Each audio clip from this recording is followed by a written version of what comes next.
Un saludo a todos. Soy el director de la Unidad Profesional Interdisciplinaria de Ingeniería del Campus Coahuila del Instituto Politécnico Nacional, una institución de más de 86 años llevando educación en México y llevando la técnica al servicio de la patria. En el ranking de las universidades públicas estamos a nivel nacional en los primeros 3 lugares. A nivel internacional estamos en los primeros 300 lugares, compitiendo con las mejores universidades del mundo.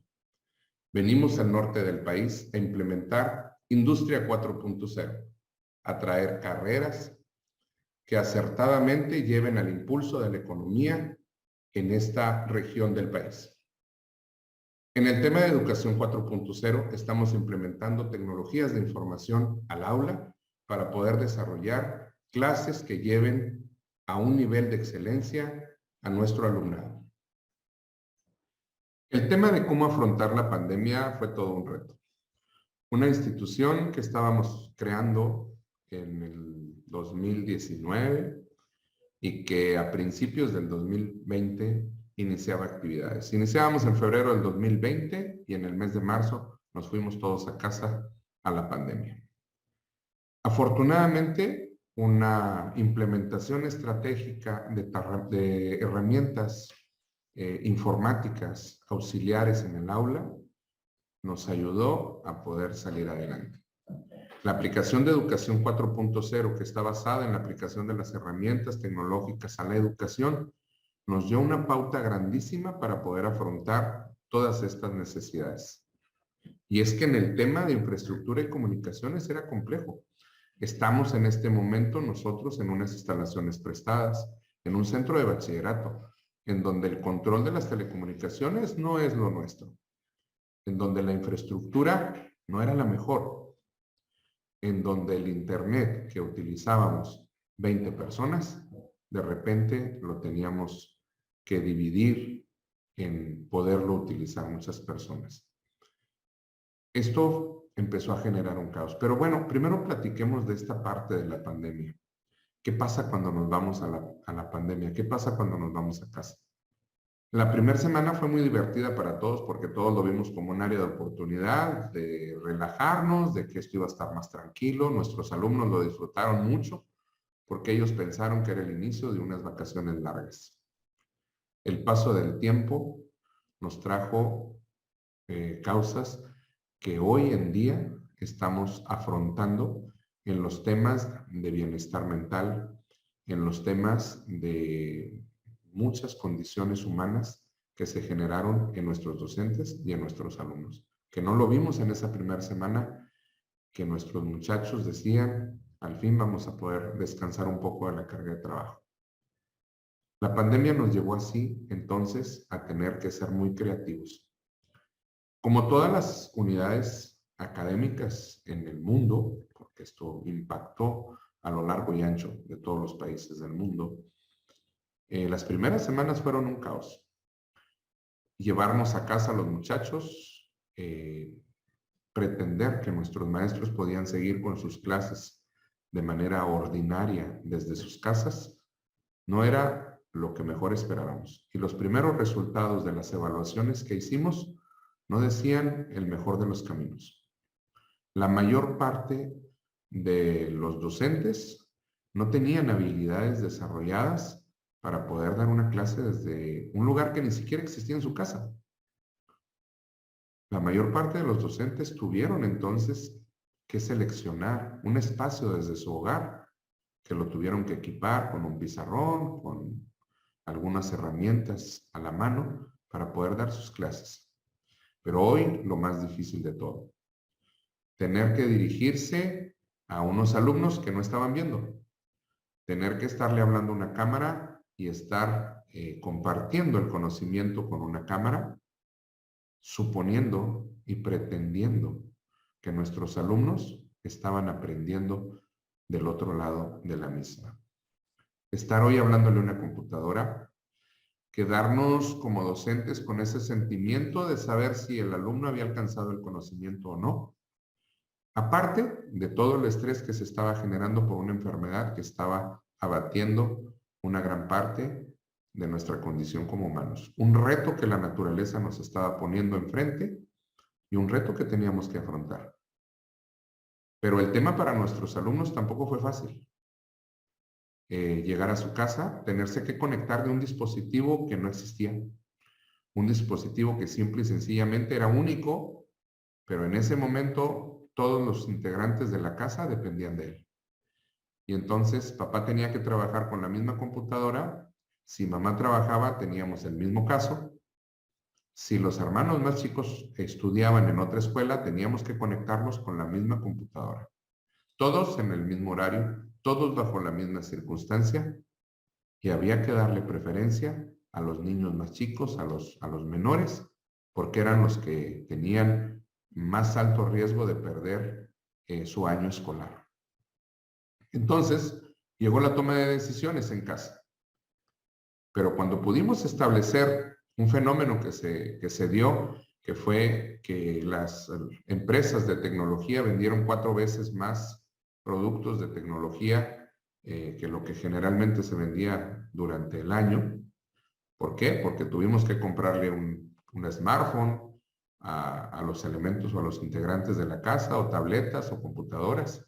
Cuando empezábamos a solucionar el problema del equipamiento, nos topamos con otro gran problema. El internet que teníamos en casa no daba el mismo rendimiento cuando nos conectábamos uno que cuando nos conectábamos 4 o 5 personas en promedio por unidad habitacional. Este fue el primer reto que había que afrontar.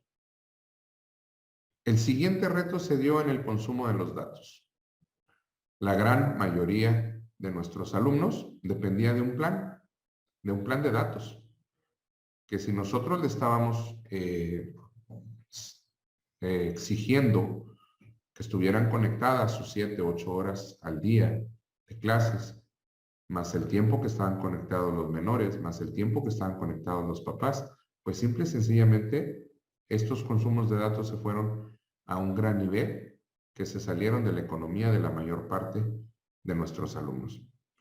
Pero si nosotros levantábamos un poco la mirada y veíamos nuestra realidad en el país, nos dábamos cuenta que económicamente tampoco nos encontrábamos en el mejor momento para que tuviéramos a disposición equipos que se encarecieron por el mismo fenómeno de la demanda en el mercado, y que entonces, pues en la familia no había la posibilidad de hacer estas inversiones tanto en el consumo de datos como en el consumo de los equipamientos o los consumibles o las impresoras o todo lo que se fue necesitando, simple y sencillamente las cámaras para podernos comunicar unos a otros.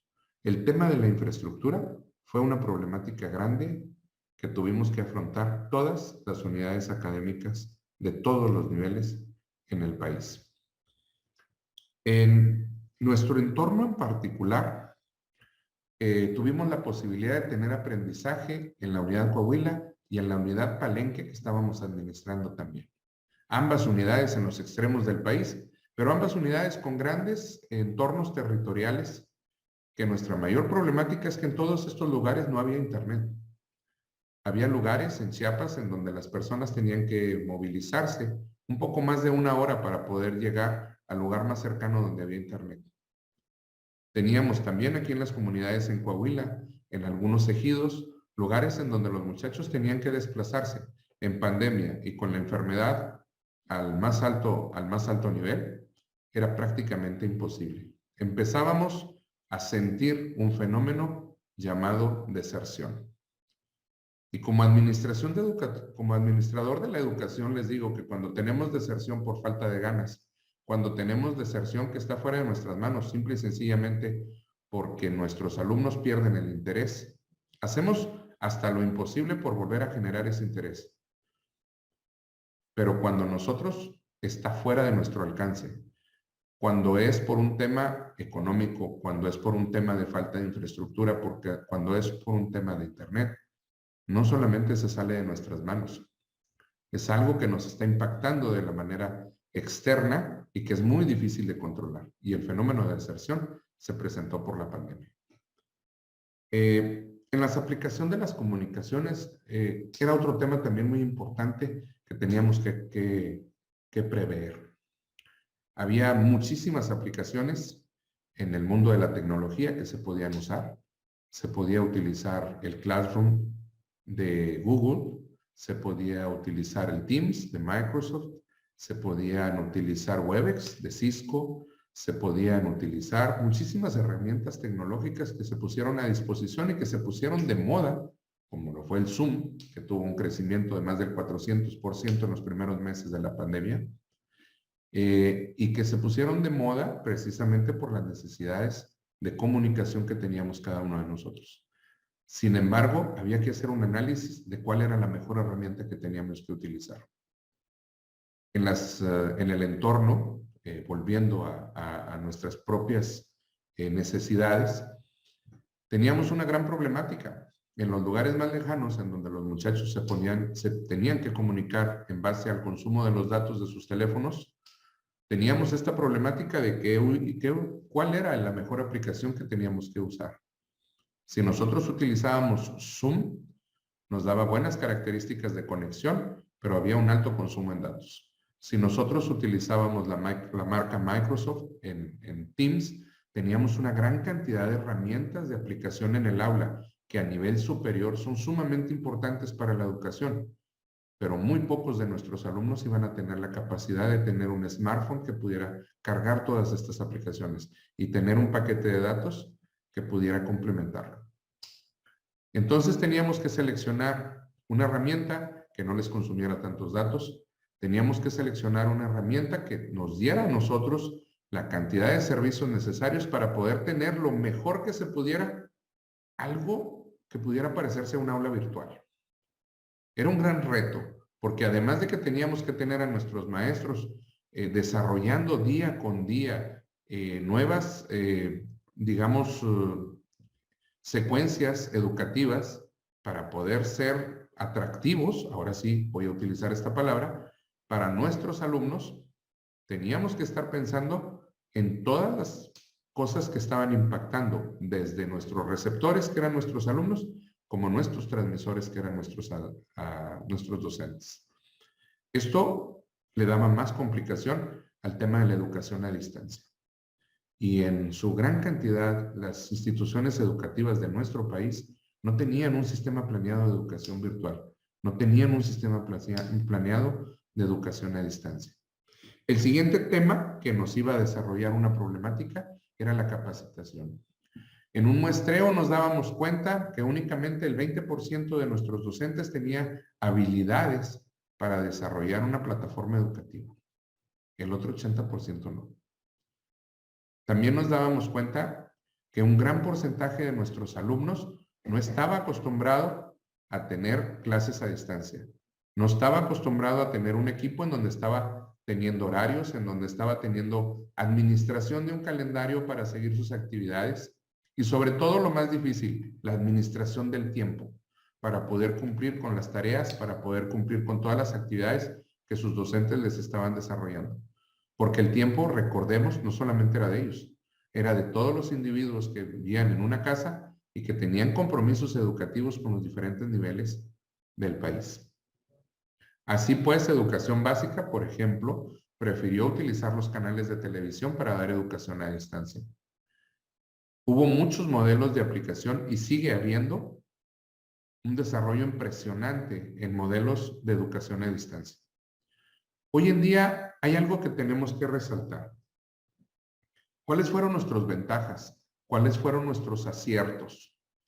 Creo que una parte muy importante, que es la mayor de las ventajas, fue que esta pandemia nos sacó de nuestra área de confort. Nos hizo ser más creativos. Nos hizo atraer la atención de nuestros alumnos de una manera distinta. Es una de las grandes ventajas. Evolucionamos quizás en 5 o en 10 años lo que nos hubiéramos tardado en evolucionar si hubiéramos seguido con un ritmo como el que teníamos en el sistema educativo. Era sumamente complejo convencer a nuestros docentes que desarrollaran, por ejemplo, los repositorios para que nuestros alumnos pudieran tener información en formato multimedia para poder tener aprendizaje adicional en el aula. Estábamos muy acostumbrados a estar dando clases con nuestro cañón, con nuestra computadora, con nuestro PowerPoint quizás, pero no teníamos multimedia desarrollada. Yo tengo que reconocer que los docentes, tanto de nuestra unidad académica como de algunas otras y de muchas unidades académicas en el mundo, desarrollaron habilidades, se hicieron creativos, desarrollaron la necesidad de tener que estar presentes en cada uno de los hogares. El tema de la evaluación es un tema muy complejo y sigue siendo un tema muy complejo. Un tema que aún se encuentra en la discusión de cada una de las mesas de trabajo de quienes estamos administrando la educación. Es todo un reto evaluar, porque no tenemos la certeza de poder tener el acercamiento necesario ni la cantidad de información circunstancial y presencial para poder nosotros tener un resultado de evaluación. Quizás la solución esté enfocada hacia que nosotros tengamos evaluación continua, como se hacen en muchos procesos industriales, y mantener día con día con nuestros alumnos de evaluación continua. Creo que es la mejor manera de poder tener una evaluación lo más apegada a la realidad. Dentro de otros factores que nos siguen impactando aún, siguen estando el tema de la conectividad. ¿Qué se espera después de la pandemia? ¿Qué esperamos que venga? Bueno, no ha terminado la pandemia, pero ¿qué esperamos post pandemia? Ahorita de alguna manera han bajado los niveles de contaminación, hemos aprendido un poco más a lidiar con esta enfermedad, pero sin embargo, ¿qué es lo que viene? Nuestros alumnos no van a estar dispuestos a regresar a las aulas y a regresar que su docente ya no le esté desarrollando esta multimedia que le desarrolló durante casi 2 años. Es decir, nuestros docentes tendrán que seguir siendo creativos, muy creativos. Hoy en día tenemos un fenómeno que en México estamos sintiendo, que es la falta de atención y la falta de interés por parte de los chicos para el tema del estudio. Entonces, esta necesidad de ser más creativos va a ser indispensable. Hoy tenemos afortunadamente muchos desarrollos a nivel mundial, en donde ya tenemos aulas virtuales, en donde ya tenemos espacios de 3D para poder enseñar, en donde tenemos inclusive espacios tridimensionales se le llaman mundos paralelos, en donde hoy tenemos educación con avatars, en donde los mundos son completamente apegados a la realidad virtual. Algo que se está experimentando, y es que definitivamente que las nuevas generaciones que han estado creciendo con estos fenómenos que se han presentado en la vida, nos están haciendo ser más espontáneos a la hora de poder crear esta educación. Quizás el día de mañana estemos viendo lugares completamente virtuales en donde nuestros alumnos estarán basados completamente en la virtualidad. Es un panorama que pareciera estar muy lejano, pero también es un panorama lejano hablar de las computadoras que vienen para el futuro, en hablar de estos sistemas globalizados de información, en la información en la nube, pues también lo veíamos muy lejano y sin embargo, después de estos fenómenos se generó una dinámica que nos hizo evolucionar completamente en el mundo tecnológico. Hoy en día tenemos que aplicar temas como tecnopedagogía. Hoy en día tenemos que interesarnos por desarrollar desde su base de la administración de los planes y los programas de estudio, la incorporación de las tecnologías de información. Pero hoy no se trata nada más de sumar una herramienta. Hoy no se trata de contratar un servicio de Zoom. Hoy no se trata de contratar un servicio de Teams. Hoy se trata de diseñar los planes y programas de estudios desde el enfoque tecnológico. Hoy se trata que estamos afrontando en la educación el mejor de los momentos para cambiar la historia de la educación en el mundo. Hoy se trata precisamente de que nos vayamos a las raíces y aprovechemos este parteaguas para implementar tecnología, pero también para desarrollar el área formativa, estas habilidades blandas que están enfocadas desde el desarrollo de los valores, desde la comunicación, desde la sustentabilidad. Hoy es nuestra responsabilidad que nuestros alumnos estén lo más incorporados a su entorno, que estén preocupados por su entorno, ocupados por su entorno. Hoy tenemos que aprovechar este parteaguas para enseñarles los temas de sustentabilidad, los temas de seguridad y salud, que muy probablemente en los años siguientes vayan a ser una gran necesidad. Los temas de los valores, los temas de la comunicación, porque esta pandemia nos trajo una falta de desarrollo, de intercomunicación entre las personas. Hoy tendremos que aprovechar para sumar el tema de la salud emocional que nos está impactando como un daño colateral después de esta pandemia. Así como tendremos que aprovechar para implementar la tecnología, las herramientas, esta creatividad de la que hemos estado tanto mencionando, tendremos que revolucionar y evolucionar la educación en el mundo. Sería el comentario. Como director de esta unidad profesional interdisciplinaria de ingeniería del campus Coahuila del Instituto Politécnico Nacional. Siempre, pero siempre es un placer llevar la técnica al servicio de la patria.